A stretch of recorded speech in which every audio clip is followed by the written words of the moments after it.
Good morning, ladies and gentlemen of the press, and welcome to this very special press conference here aboard the RFA Mounts Bay. We're currently in the bridge, and we're going to begin the press conference now.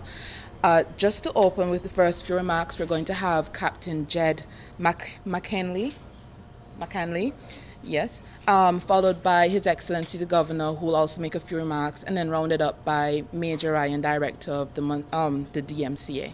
And then you're open to ask questions as usual. Thank you. Morning everybody, and welcome to RFA Mounts Bay.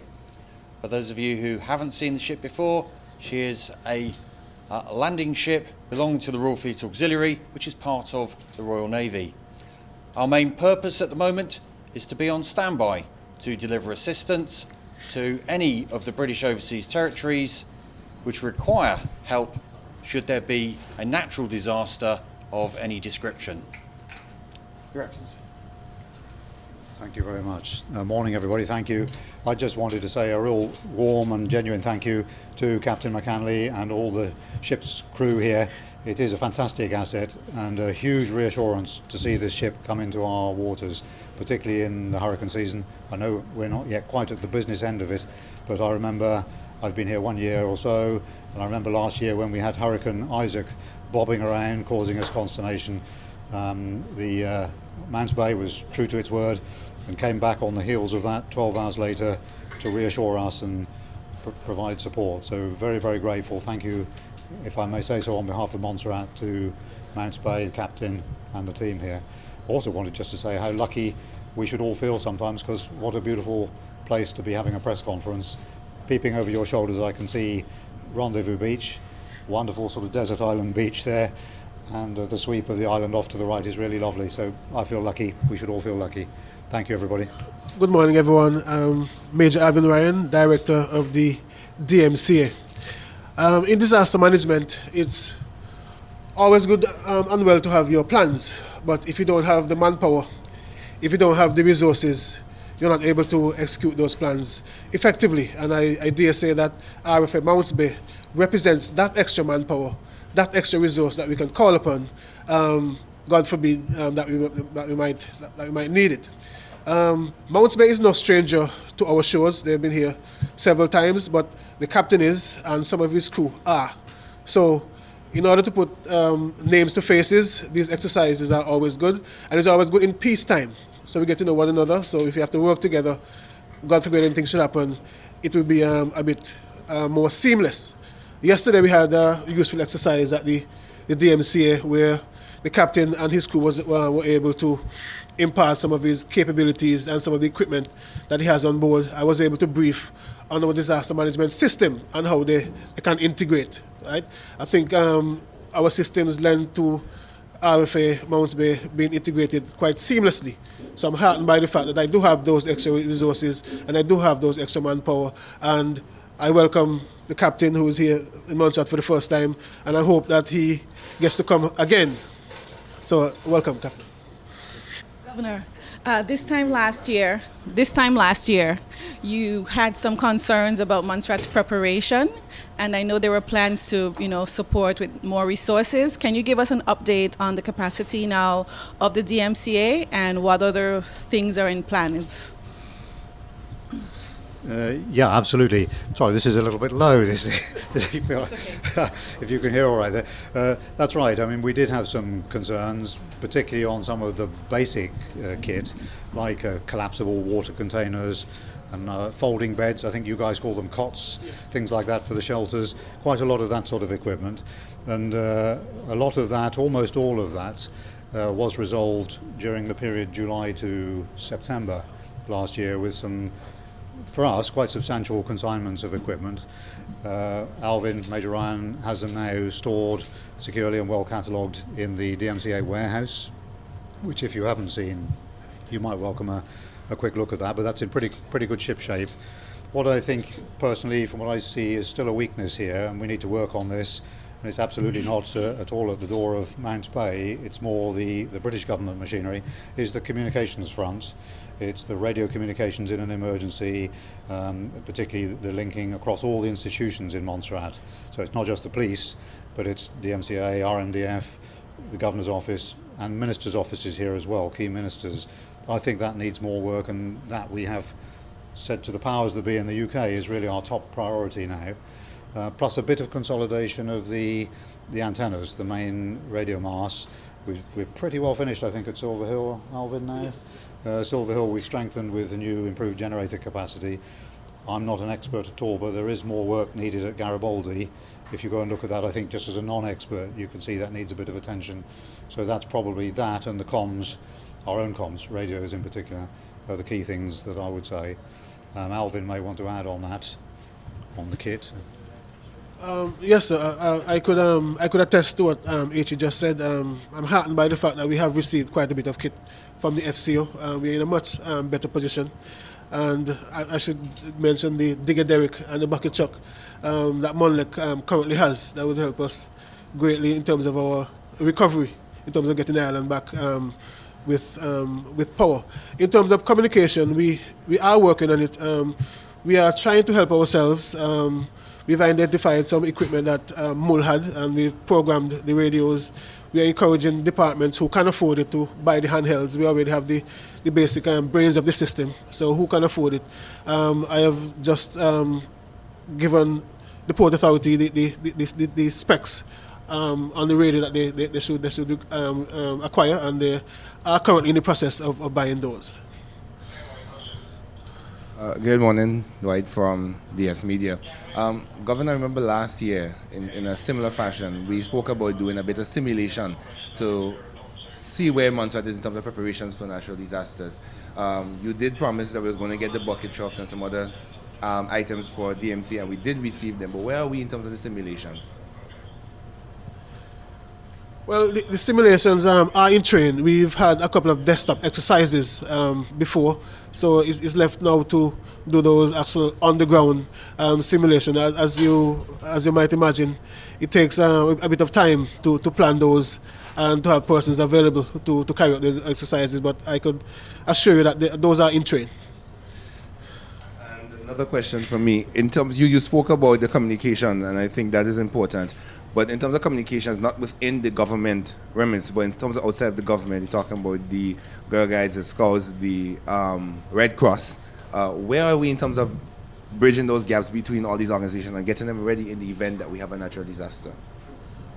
Well, you specifically mentioned Red Cross. Red Cross is one of our partners, and we mentioned supplies. Red Cross has received some supplies of their own, and we are currently in discussions as to how we could consolidate our supplies, and in the event that something happens, we try to minimize the duplication of lists, so that we don't give one person and they don't give the same person the same bit of equipment. So we are in discussions as to how we can work together, and like I said, they are one of our main partners in disaster management. Final question. At any point, Major Ann, we'll be able to see some of the kits that you were referring to. Maybe that's for your communications person. But just like an open house setting where persons can see what DMCA has to offer in the event of an emergency. Because we know that you guys have quite a bit of equipment, but in terms of the details and what they are, how they will benefit the community and the response in terms of kicking back after a natural disaster. Is there any possibility to be able to see those? Yes, sure. I think it was last year we had an open day where we exhibited some of our kit. So I think that can be easily. Have we had one for 2019 so far? No, not so far, but it will be organized. Thank you. Captain, you said there was a desktop exercise yesterday. Could you give us your opinions on the state of Montserrat's readiness? Sorry, and just your impressions of the island as a whole in terms of your ability to be able to serve if we do need you. Well, following yesterday's very thorough discussions and exchange of information, I think Montserrat, so far as I can tell, is very well prepared.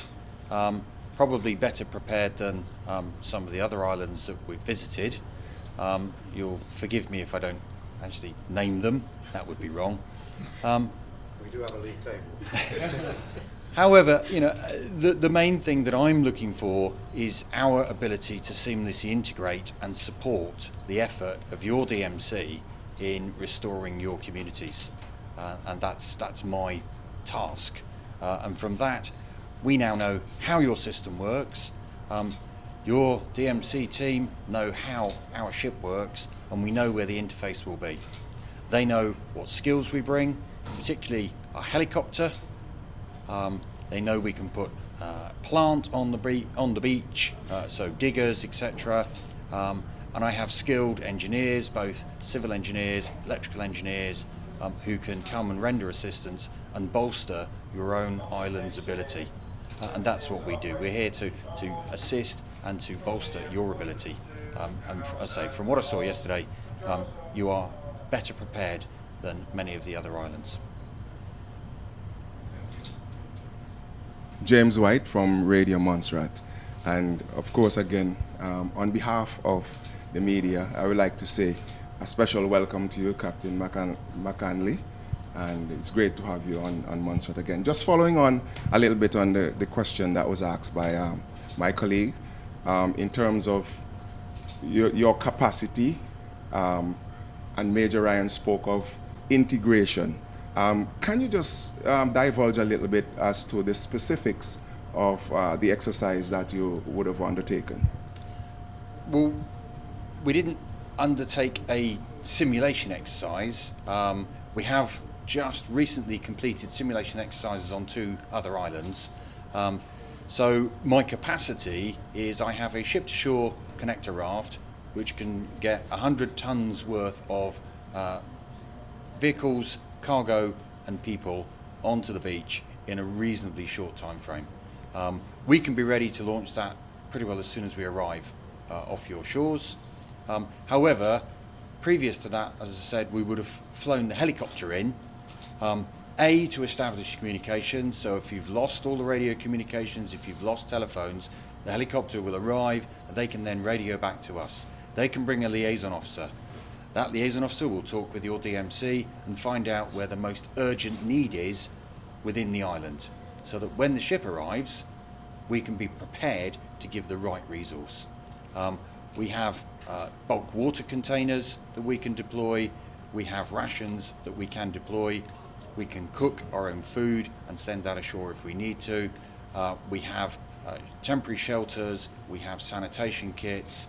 As I mentioned, we have some medium weight diggers. We have, reasonable skills. I've got a dedicated 21-man team which can sustain itself on the beach whilst helping. And the whole point of that is that it is self-sustaining. We don't turn up to help you and then say, oh, could you please give us some water? Could you please give us some food? Because we want to help you. We need to turn up, help you, and not be a drain on your own resources. And that's what my dedicated team does.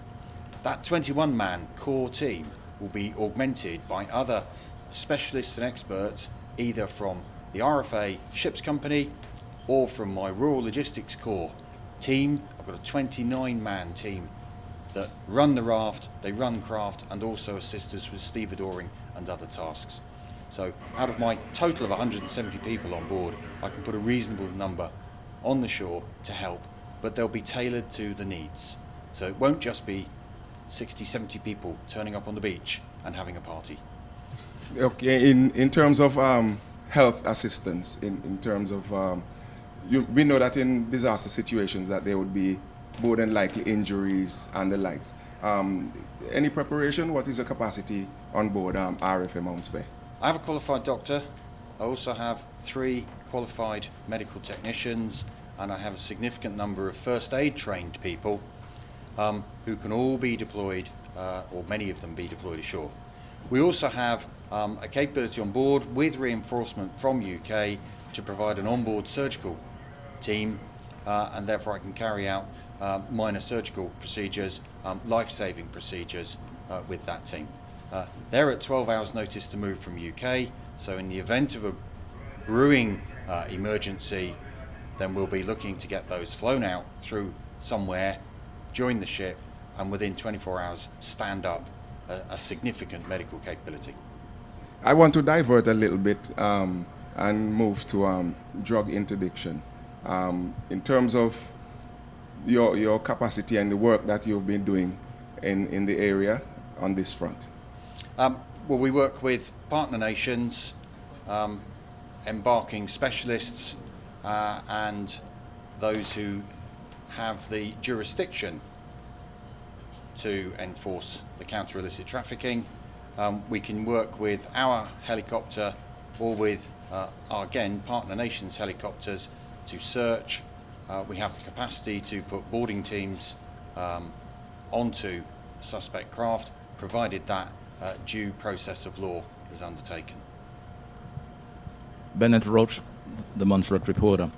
I have to say, James and the rest before me have pretty much taken care of the questions, or some of the questions that I might have wanted to ask. And the main one I was going to ask, I think James asked it, but it had to do with your preparation. You're a new captain, and almost every time Mounts Bay comes out, it comes with a new captain, and of course some new men.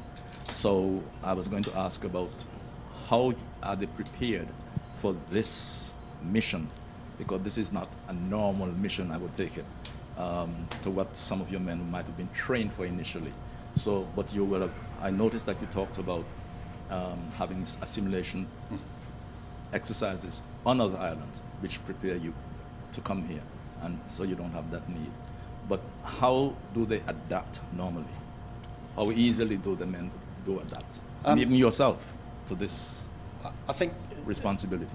yeah, part of that is that a lot of my people, whilst they might be in Mounts Bay for the first time, or possibly here for the first time in a number of years, it's not necessarily that they are absolutely new to the job they're doing. Many people have been here in other ships where we've fielded a slightly different level of capability, but they have experience of doing it.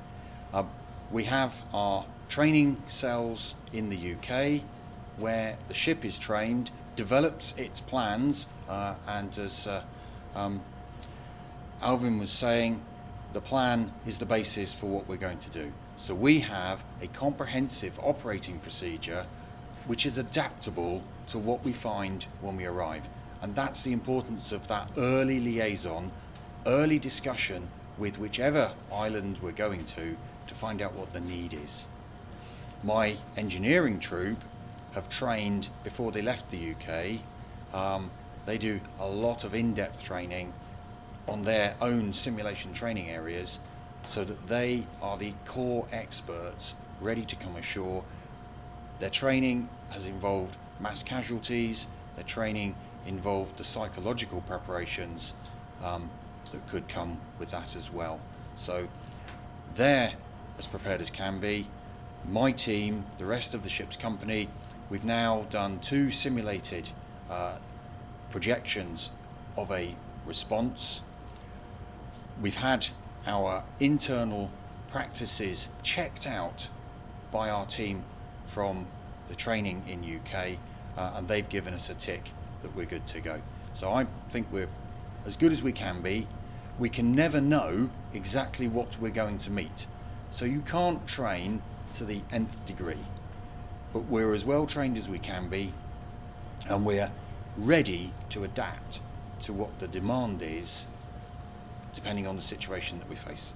How many of us are you working with? Of the islands, how many of the islands? I know Willow, Montserrat, BVI, we are all in a little circle. So far, we have visited 5 of the overseas territories at some level or another. So we haven't necessarily done a full simulation exercise with every territory, but we've met with, we've had that initial discussion, and we have understood each individual island's preparation plan and disaster response plan, and that's the important thing. We also have spoken to the islands, and they've all been very, very honest in telling us where their vulnerabilities are, and that gives us a head start. And as HE just said, he sees one of the vulnerabilities here is the communications, so we know that's likely to be a problem. That means we can be prepared perhaps to put our own communications ashore in greater numbers than normal if that is the need. So as I say, our plan is that we have a standard that we can do, but we adapt it depending on the need at the time. In case of real dire need, how far away will you be? How close or how far away will you be? That all depends on how much notice we get of an impending event. Clearly, our remit is the Caribbean area, and throughout the year we will be further and less distance away at different times. I can't give you details of our operational tasking, I'm afraid. Sorry, I don't mean to interrupt, but if it's helpful, I mean, Captain McCanley, sorry, I don't mean to interrupt, but Captain McCanley, like Captain Selby, who came a couple of times last year, all give a broad commitment, not an absolute guarantee, that if the hurricane is plotted and comes to Montserrat's direction, it'll be within about 12 hours on the tail of it. And that was absolutely true to that word. Do you remember Hurricane Isaac last year? Mounts Bay came steaming up here. So I think that's the general indication, isn't it, Captain, as far as operational deployments allow? Yes, I mean, you know, if there is a hurricane event, that will become the priority for us. So we will then plot it, and as instructed by Northwood, as the weather experts predict its track, we will position ourselves so we're best able to support wherever it lands first. And that's, I think, as good as we can do. And that's the kind of priority you will give it. That's the priority. Whoever gets yes. first hit, Yes. etc., etc. Yes. Yeah. In terms of, so if, for example, we got a hurricane like we had some years ago, where it goes from island to island, I think there was Anguilla who got hit, then BVI, and so you had a multiple impact and so on and so on. What about your own backup supplies? How is that taken care of? We never hear much about the supply ship, but we know they're around somewhere. We don't have a backup supply ship, so our backup supplies will have to come from the UK. What happened when that particular hurricane hit was that the ship arrived in Anguilla, liaised with the government in Anguilla, who said, we're just about okay. However, BVI has been hit worse, go to BVI. Okay. So that's what the ship did. That was an exceptional hurricane track, which caused more devastation than anyone expected, and UK mobilised as much as it could, as fast as it could, to give additional assistance. Thank you. If there are no more questions, then I'd like to close this press conference and thank you very much for coming out. Thank you. Thank you, guys. Thank you very much.